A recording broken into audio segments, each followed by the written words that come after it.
Hello, everybody. Welcome to another Wednesday What with some information for our college bound juniors and seniors to get some more information and planning in your next steps. I'm joined today with a special guest. Dave Williams is joining us from Simpson College, which I'm very partial to as a alumni myself. But he's joining us to give us some general college information and just recommendations for students moving forward and finding the right fit for you in college. So welcome. Thank you so much for joining us, Dave. Thank you for having me. Again, Yeah. my name's Dave Williams. I'm the Associate Director of Admissions here at Simpson College. And this presentation is really just kind of how to get started or what are some things you should think about when you are getting ready to start your college search. So it's pretty generic, but it'll be some good information for you and then hopefully get you started off on the right foot. Again, my contact information is up here on this first screen. You can see my cell phone and my email address. If you're ever wondering, where do I get started or have follow-up questions, like don't hesitate to reach out to me, even if it's not specific to Simpson. I'm happy to help. So again, don't hesitate to reach out to me with anything that you guys are wondering about. The whole presentation today should probably only take roughly 10 minutes. We tend to find after 10, 15 minutes, the high school students' attention span starts to wane. So I'll keep it pretty short and sweet. And then again, have time for questions at the end. So with that, really just the agenda for today is just starting with those factors to consider during your college search. So I think that's probably the hardest part for a lot of students is okay, I know I want to go to college, but how do I create my list of schools that I want to look at? So we'll kind of go through some of those factors, and again, we'll have some Q&A at the end. So the most important things to you in high school typically are going to be what's going to help you determine which schools you start looking at. So are you really thinking about your class size? Do you enjoy like a smaller class size where it's maybe 15, 25 students in a class? Are athletics important to you? Hopefully you know what you want to study, so you're looking at academic programs. But the biggest thing that you want to think about is what is non-negotiable for you. So what are the items or the factors that you simply cannot live without? So maybe you're thinking you want to be pre-med, or maybe you want to study history, but the most important thing to you is location, where you want to be, an hour or two away from home. So that obviously limits the schools that you're going to start looking at, but at least that location piece, if that's your non-negotiable, then okay, here are the schools within that 2-hour radius of Des Moines. So then you can really start honing in on those schools and looking what they have to offer you. Obviously, cost is a really big one. One thing that I encourage a lot of families to do is before you even start this process is start talking about what is a cost range that we are comfortable with as a family. So is that $10,000 per year? Is that more? Is that less? But having an idea of how much you value your college education before you even get started is going to make this process a little bit easier, because once you kind of get into the application and financial aid with schools and you get your financial aid offer, again, you know, okay, we're within that range, we're well below that, we're above it, but can really start helping you kind of trim your list from there once you have some of those financial aid offers.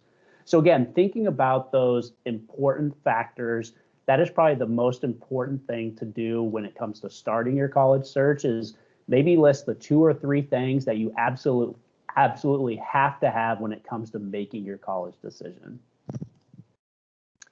So once you've done that, let's say location, athletics, and your academic program. Those are your 3 things that you're really focused on. So from there, start doing your research. So again, if you're wanting to stay within that 2-hour time frame, start doing some research on Drake University, Simpson College, Grandview University, DMACC, Iowa State. Like, look at those schools that kind of fit your non-negotiables. Check out their websites. Maybe submit a request for information on their website as well, so that they can follow up with you. But once you've done that, doing that research is really going to allow you to dive a little bit deeper into what that school has to offer you specifically. Okay, So check out the websites, check out their social media pages. I know a ton of schools, just like Simpson, we have a ton of information on our YouTube page, on our Instagram, those types of things. So check those out and even look at what current Simpson students are posting, because if you're looking at what current students have to say about the school, that again might give you a little bit of a more of an insight into what's happening on that campus and what, again, are some things that you might want to ask questions about when you actually go and visit. So start with a large number. If again you have this top list of 10 to 15, and then after you're doing some of these research, that's where you want to start narrowing it down. And the reason you want to narrow it down is because the most important thing you can do when it comes to your college search is actually visiting the school. You have to step foot on campus. I know with COVID right now, it is an extremely weird year, an extremely strange process, but most schools are open for visits. And if you are still uncomfortable with actually physically visiting the schools, every school is going to offer a virtual visit as well. So whether it's physically visiting or the virtual process, like you have to set up that visit to campus to learn a little bit more about the school. And most importantly, to ask questions. I know it can be difficult to know what are the questions to ask when you're on campus, but again, go back to your list of what your non-negotiables are and kind of frame some questions based around that. If cost is a big one, let's dive into this cost and numbers and start figuring out what your cost might look like at Simpson or whatever school you're looking at. If athletics is a big piece of it, again, setting up that visit so you have times to sit one-on-one with those athletic coaches, that's going to be extremely important in kind of getting a feel for their coaching style or what their program's like, maybe meeting some current team members. Again, that's going to give you a little bit more information into something that's extremely important to you when it comes to your search. And then finally, once you've visited a lot of these schools, I think what you'll find is a lot of it starts to run together a little bit if you visited, 5, 6, 7 different institutions. So after you visit, we always recommend start writing down some pros and cons. Make a list of, okay, I visited Simpson College. What did I really like? What didn't I like? What are some maybe follow-up questions that we didn't think of while we were on campus? But make those notes so that, again, after you've done a bunch of these visits, you can reflect back on that and you're not sitting there trying to remember, now, where did I see this or where did I hear this information at? Which school was this that talked about this academic program? So creating that pros and cons list immediately after the visit, again, is going to be extremely instrumental when you actually reflect back after all your visits and again, start kind of whittling your list down even further from there. So another thing that we always tell students is just because you visited once doesn't mean you can't visit again. We have students that are considering Simpson that have been on campus probably 5, 6 times this year already. So again, don't be afraid to set up a second visit. If you can, do a lot of your initial visits during the end of your junior year, beginning of your senior year. So that way, when you do start your senior year or you get into the middle of that first semester of senior year, you can start trimming your list and kind of, making your top 2 or 3 from there. And then that's when we say set those second visits up. If you have your top 3, come back, visit the school again, maybe stay overnight. That's something that is extremely popular for students at Simpson, is getting a deeper dive into what that campus life is like, a little bit more of that community feel. So again, set those second visits up. You can have more one-on-one time with professors, sit in on classes, whatever it might be. We really cater to you and what you want to do or who you want to talk to learn more about Simpson or whatever institution it might be. And again, don't be afraid to reach out to your admissions counselor. My role here at Simpson is to help students and families complete the application process and then dive into the financial aid with them. So I am your advocate here at Simpson and on campus. So don't ever be afraid to reach out to me to ask questions, verify information, set up visits, whatever it might be. Again, I am here to help you through this entire process. And at the end of the day, really, my goal is, while I want you to choose my school, I really just want you to find what is going to be the best fit for you. And I think that's extremely important. I mean, that's kind of the whole idea of, making your college decision is what is going to fit me, what is going to feel like home for the next 4 years. It's tough to like really explain that or describe that to students, but I think once you visit and once you've kind of gone through the process, you just know like this is where I want to be, and this is the school that's going to provide me the best opportunities later. So again, don't be afraid to reach out to me. I want to make sure at the end of the day that you are enjoying your college search and that you are excited about making that decision. Hopefully that would be Simpson, but again, I want to make sure that you are finding the right fit and going to be excited about whatever institution you choose. So that, again, that's a really quick process or quick intro into just where to start. If you can take anything away from this short session, really, again, do your research and set up those visits. I think that's going to be the most important thing that you can do is getting on campus or setting up a virtual visit and learning about the things that are important to you, that are going to be important to you. That's what's really going to help you determine or which schools could be a good fit for me, or trim your list so that you can do a deeper dive later in your senior year. So again, thank you guys for being here. I appreciate your time. I will open it now to any questions that you guys may have, and then we'll end it here shortly. Okay. So I do have a couple questions for you that I know we hear a lot in the counseling office. Sure. That I think you could be helpful with. First, just talking to juniors.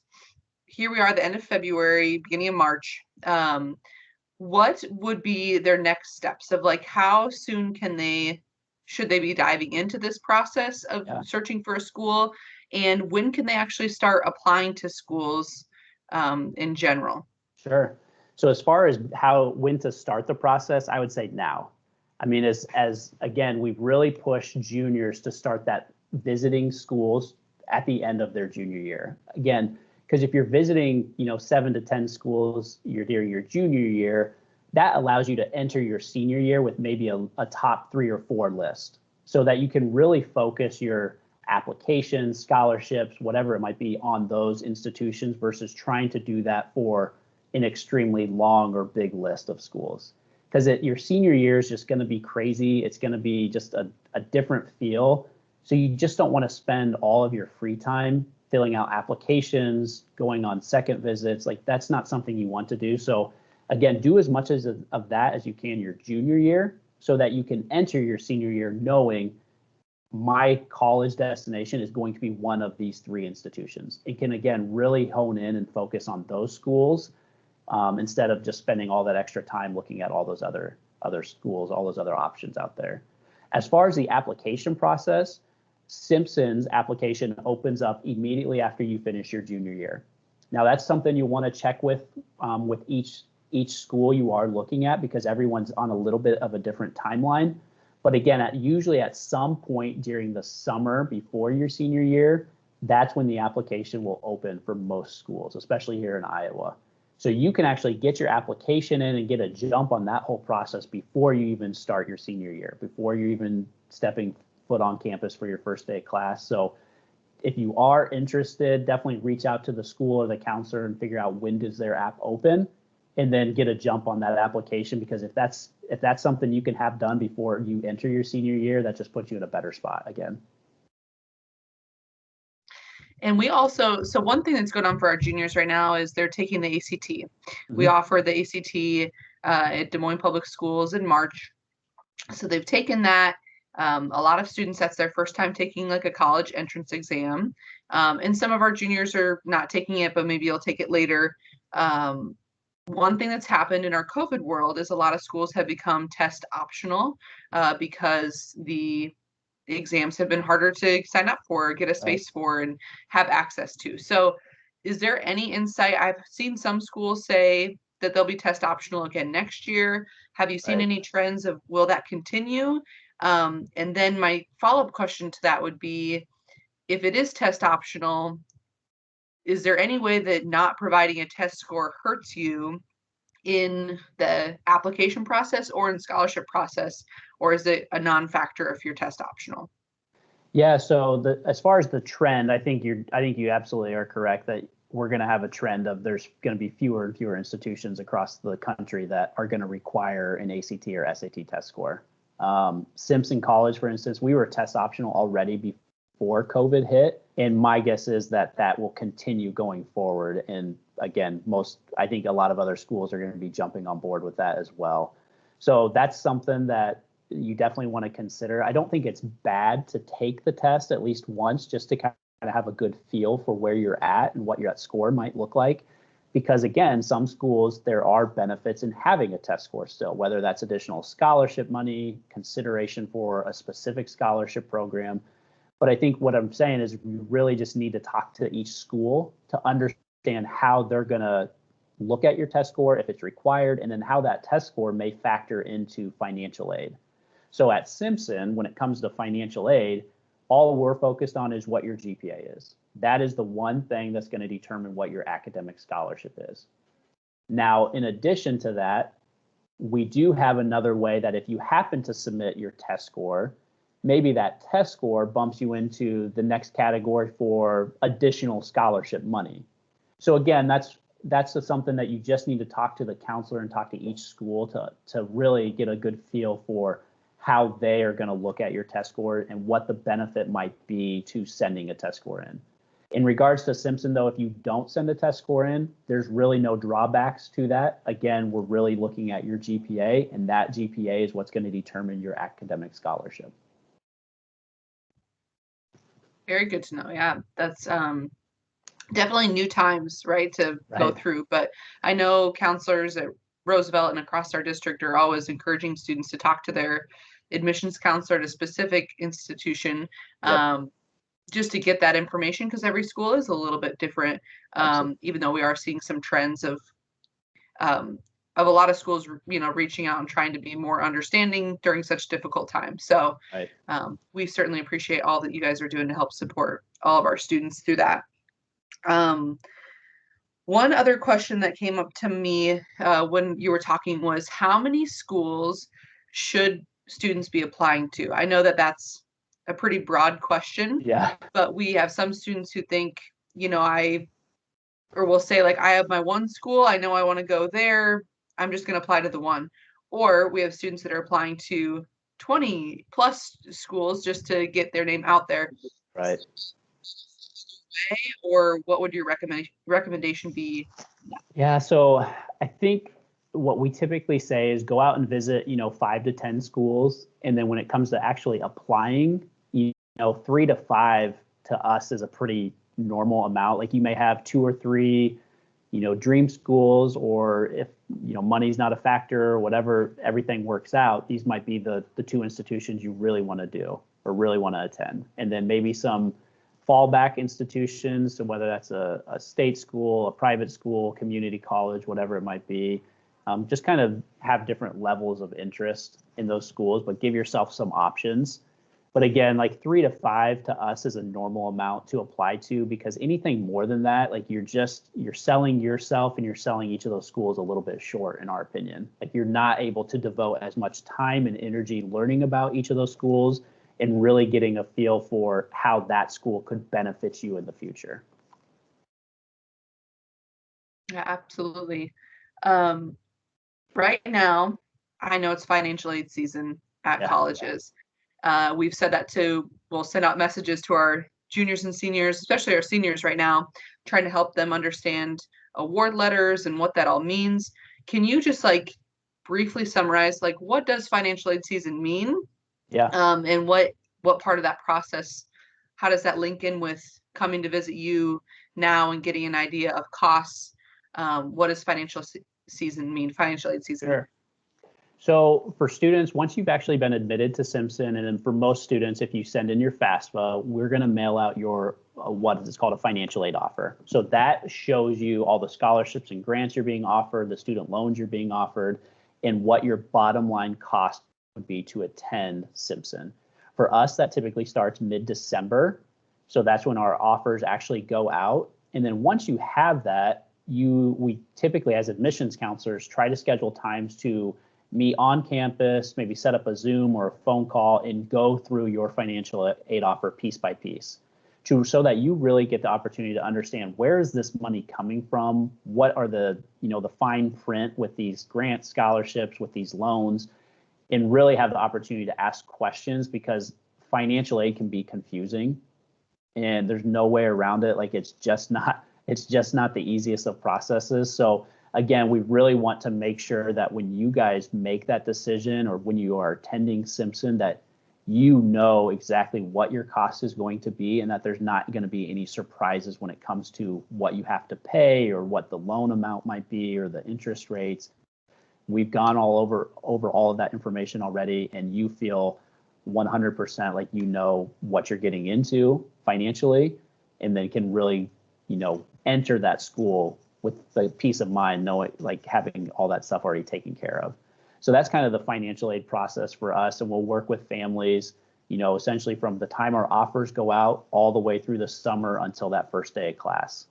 Another thing that you've probably heard before is, if your like cost range that you're willing to spend or that you value this particular institution at, and maybe you're a little bit away from that, like talk to your admissions counselor, because I think at the end of the day, if a student wants to be at Simpson and we're a little bit off as far as costs, I'm going to do everything I can to close that gap for you so that it's less about what's the cheapest option and again, more about what is the best fit for you. Where do you want to be? Our financial aid office may say no, they may not be able to do anything. But again, don't let money be the main factor in holding you back from choosing a particular institution. Work with your admissions counselor, work with the financial aid office, because if you want to be there, they're typically going to do everything they can in their power to try and make that happen. I'm glad you brought that up, a really good point. Is counselors, I know we talk a lot with students about what kind of schools they're considering and families. And there's always the hesitation of like a private school Right. has a much higher sticker price. And Right. we know that that's the truth, right? But we try to encourage families that there's some different opportunities available, and maybe that doesn't always end up being that way. Can you describe the difference between like a private and public school in terms of cost and Yeah. how that might be something to consider, why they can keep both doors open, at least to see what the options are? Absolutely. So here in the state of Iowa, you've obviously got the three large state institutions. You've got Iowa State, Iowa, and UNI. They're all roughly going to be around a starting price of around $20,000, give or take a few, depending on which particular school.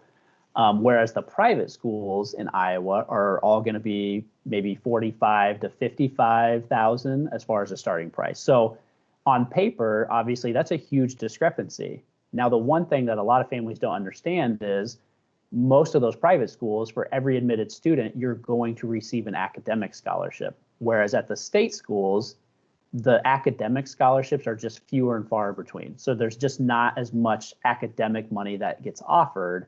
Whereas again, at the private schools, at Simpson, 100% of our students receive an academic scholarship. In the lowest amount that we offer is $22,000. So for Simpson, which costs around $53,000, you get a minimum of $22,000. You already have reduced that overall cost by close to half. So whereas our highest scholarship is right around $30,000. So if you're in that top academic tier, right away, once you've been admitted to Simpson, you're talking about a start price that is equal to or less than what it costs to go to a state school. So again, there's all sorts of opportunities. What you'll find is private schools have a ton of academic scholarships that they will offer you. And again, for a lot of our students, it actually is less expensive for them to attend Simpson than it would be for them to go to a state school because of all the additional financial aid opportunities that we offered. And again, at the end of the day, it may not be less expensive, but again, there may be something that you value more at our school or another institution versus the others. So you always got to factor that in. Like cost is definitely something you want to look at. But again, your value proposition and what your return on investment is going to be is something else that you want to look at as well. Yep. And I know we're always trying to encourage students and families that just every situation, family situation, student is individual and different. So Absolutely. while for some students it might be cheaper to go the public school route, for some families it's actually cheaper to go to a private school. So Right. like you said, it's not always about just the cheapest, but that is a Right. very important factor in families' decisions and their ability to access the school. So yes, I do think we always just want to encourage families to keep that door open and at least see what the options are, and see how any school could help support you to get there. So thank you for Absolutely. describing that a little bit, because Yep. I know it's confusing when you see those sticker prices. It's hard to It can imagine be how they could scary. be Yeah. comparable. Yeah, yep, Yep. absolutely. Okay, those are all the questions I had Perfect. uh, ready. Do you have anything else you want to add on before we close up here? Nope. I mean, I say enter your college search with an open mind. Again, going back to the sticker price, don't let that sway you from applying or doing more research or visiting a school, because it's free to apply. It's free to submit your FAFSA. It's free to kind of go through this whole process with an institution before you actually get to what does that bottom line costs look like. So go through that process with all the schools that you are interested in. That way, at the end of the day, you can compare apples to apples. You've visited each of them. You have financial aid offers for each of them. You've met with faculty at all of them, and really can make that decision with all the information in front of you. So that would be my last piece of advice I'd offer to all those juniors or even seniors that are still looking. And hopefully we can see you on Simpson's campus at some point soon. Awesome. Thank you so much for your time. We Absolutely. really Thank you for having me. appreciate, yeah, we appreciate you and your expertise and just sharing some more information with our students. Of course, if anybody has any questions, you can reach out to Dave Williams directly, about Simpson or admissions in general, or your school counselor. We're always happy to help you. And we might not always have the answer, but we will direct you to the person who does. But we want to help you through this process and do anything we can to get you onto that next chapter. So thanks everybody for joining, and have a good rest of your day. Thanks, Dave. Thank you.